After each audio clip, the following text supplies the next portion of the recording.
Lá em Brasília, eu vou pedir para o Márcio Rocha explicar tudo o que aconteceu de ontem para hoje. Havia uma previsão de que essa votação de uma pauta que muda a configuração da esplanada dos ministérios, configuração de ministérios, distribuição de responsabilidades, que isso traria de sabores, e parece que trouxe realmente de sabores.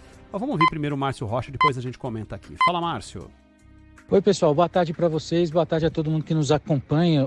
A Câmara e o Senado têm até o dia 1º de junho para votar a medida provisória que altera a estrutura da esplanada dos ministérios e dos cargos do governo federal.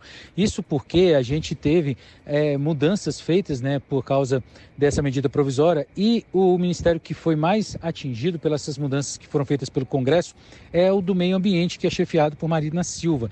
O relatório do deputado Isnaldo Bulhões, que foi aprovado ontem numa comissão mista, modifica a proposta original que foi encaminhada pelo Palácio do Planalto. Marina Silva não ficou nada satisfeita com o que chamou de desmonte. Por exemplo, esse texto prevê que o Cadastro Ambiental Rural, que controla o desmatamento e fornece dados sobre propriedades, vai para o Ministério da Gestão e Inovação. O Sistema de Informações sobre o Saneamento, Resíduos Sólidos e Recursos Hídricos eles vão passar para o Ministério das Cidades. E a Agência Nacional de Águas vai ficar com o Ministério da Integração e Desenvolvimento Regional. A ministra Marina Silva afirmou que essas mudanças são de serviço para a sociedade, mas disse também acreditar numa reversão. Mas hoje, durante um evento no Instituto Chico Mendes de Biodiversidade, afirmou que o Brasil passa por um período difícil, mas não quis citar como seria esse período, enfim, o que está acontecendo.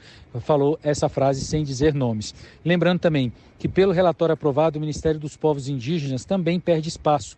Uma das principais atribuições da pasta, que é a demarcação de terras, vai ficar com o Ministério da Justiça e Segurança Pública. Já o COAF, que monitora as atividades financeiras no Brasil, sai do Ministério da Fazenda e vai para o Banco Central.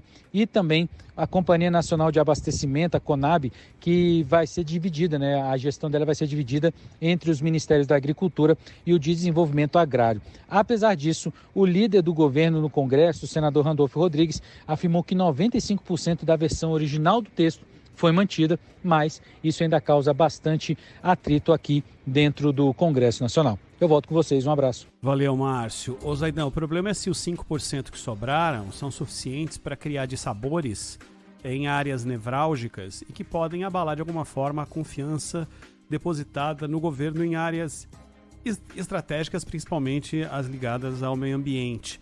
E quem é interlocutor do governo diz que foi um andar para trás para dar outros passos para frente. Mas não é muita decisão na mão do Centrão diante daquilo que o governo preceituava quando esse plano de nova organização ministerial foi lançado no primeiro dia do governo? O Randolfo Rodrigues, que é o líder do governo lá no Congresso, ele veio com esse papinho de que não, a meta foi alcançada, né? Porque o importante é passar a medida provisória. O Randolfo Rodrigues, que já fez aquele papelão de abandonar o partido porque, como um garoto mimado, não gostou da decisão do Ibama com relação à Petrobras, aquele assunto que abordamos ontem. E ontem falamos também dessa reestruturação. Isso é uma derrota, é uma grande derrota. Tem essa de o importante era passar. Passar o quê? O importante não é passar, é o que você passa. O que está no texto. E aí há um problema seríssimo. Porque, eu até dizia ontem, nós apontávamos esse problema no governo do Bolsonaro, apontamos agora no governo do Lula, o Congresso decidindo não apenas quantos ministérios são e serão, mas como eles funcionarão, qual a atribuição dos ministérios, que agências e assuntos ficarão sob a guarda desse ou daquele ministério, e transferências motivadas por interesse político, para dar poder a gente do Centrão. Por exemplo, o Barbalho ganha poder.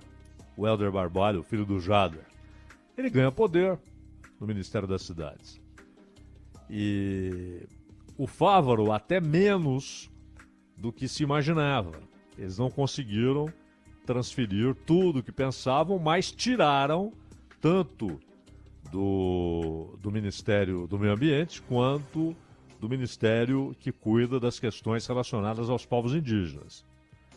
Tiraram, na mão grande. E aí vem o Randolph dizer que não, foi uma vitória, o importante era passar, a gente já sabia que concessões seriam feitas. Não é concessão.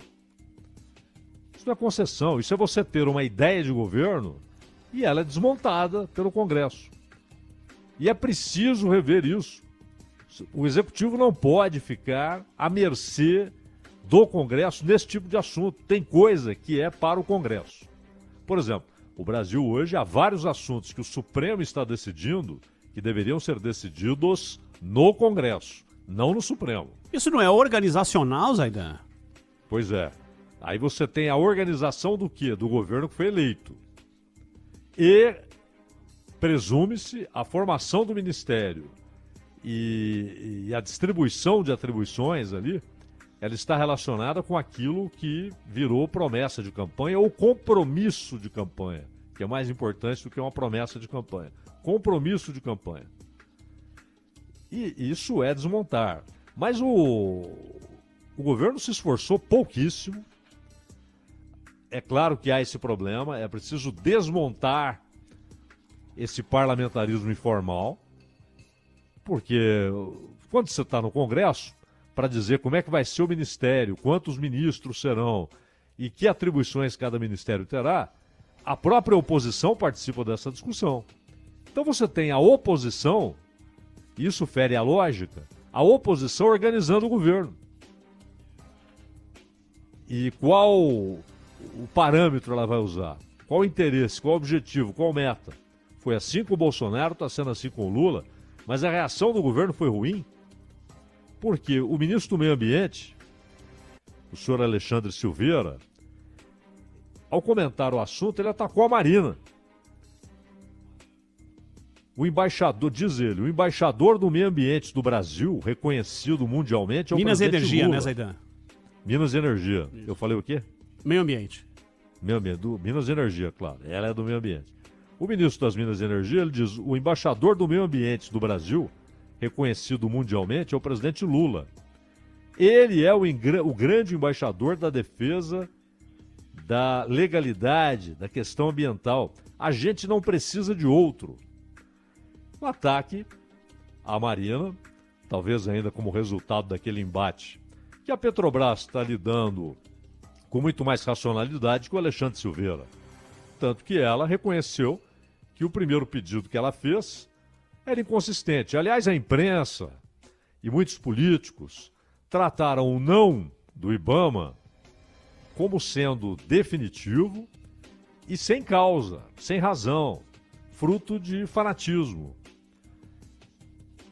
Mas o que o IBAMA disse foi, olha, esse pedido não pode ser aceito, não pode ser deferido. Do jeito que está, né? Do jeito que está. E aí a Petrobras está fazendo outro documento, dando mais garantias, inclusive de socorro à fauna. Se ela fez isso, é porque ela poderia fazer isso desde o início, poderia se comprometer desde o início e não o fez. Se falam sim logo de cara, ia ser aquele projeto original sem nenhuma preocupação com essas questões. Agora, ela já tem de responder às questões levantadas pelo IBAMA. E talvez não seja suficiente, venha outro não, que ela melhore a proposta. Talvez venha um sim, mas o primeiro sim foi tratado com uma mistura de raiva e desdém na imprensa e também em parte do Congresso Nacional. E o próprio Bulhões, Isnaldo Bulhões, que é líder do MDB na Câmara, ele falou que a Marina age por espírito narcisístico. Quer dizer, eles transformaram aquilo num tribunal onde está sendo julgada Marina Silva. Mas a questão não é essa. Talvez a Marina, de novo, diga tchau, como fez lá quando foi ministra do Lula há 2 décadas. Talvez ela diga não e vá embora. Agora, qualquer ministro do meio ambiente, daqui para frente, com essa estrutura que o Congresso fez, vai encontrar um ministério muito esvaziado, com pouquíssimo poder, com pouquíssima capacidade de decisão em questões fundamentais. Então não precisa do Ministério. Fecha. Não é? Então se o IBAMA diz não e é atacado, o que esses caras querem, o que estão fazendo aí? Então para de fazer de conta, fecha. E aí deixa com esses caras que fizeram ontem, eu acho até que amanhã é um assunto muito interessante para a gente tratar, Ronald, que tomaram decisões a respeito da Mata Atlântica, que é um desmonte de uma estrutura que foi construída por muitos e muitos anos, com muita dificuldade, né? Obtendo maiorias ali necessárias para que a coisa avançasse. Em uma noite, eles desmontaram, o Senado tentou vetar esse desmonte, e aí a tentativa do Senado ontem caiu por terra na Câmara. Então, o que muita gente tem defendido ao fim é isso, né? Que essas pessoas se calem, que não atrapalhem, que essas estruturas sejam transferidas para quem vai ajudar, para quem pensa da mesma maneira e para quem vai ter mais poder político e financeiro no seu ministério. E aí é preciso saber o que o Lula vai fazer. Ele vai assistir a esse espetáculo deprimente calado. Ele vai chamar o Alexandre Silveira e falar assim: escuta, você não está aqui para atacar a Marina, cuida da sua área. Ou ele vai ficar em silêncio, acreditando no que disse o Randolfo Rodrigues, que foi uma vitória do governo. Não foi. E é preciso acabar com esse negócio de, ao fim, o Congresso, inclusive a oposição, é que decide o que será o Ministério e como vai funcionar o Ministério. Amanhã está previsto o encontro de Lula e Marina Silva. Hoje, num evento, Marina fez o L de Lula, mas teve muita gente que tripudiou se aquele não era um L de Lira, que Marina teria feito no evento para chamar atenção para tudo aquilo que aconteceu. Se esse encontro amanhã vai trazer algum tipo de nova luz sobre esse caso, só saberemos depois, mas é uma oportunidade, aliás, de juntar na mesma mesa Marina e Randolph, ele que era o senador da rede que deixou de ser.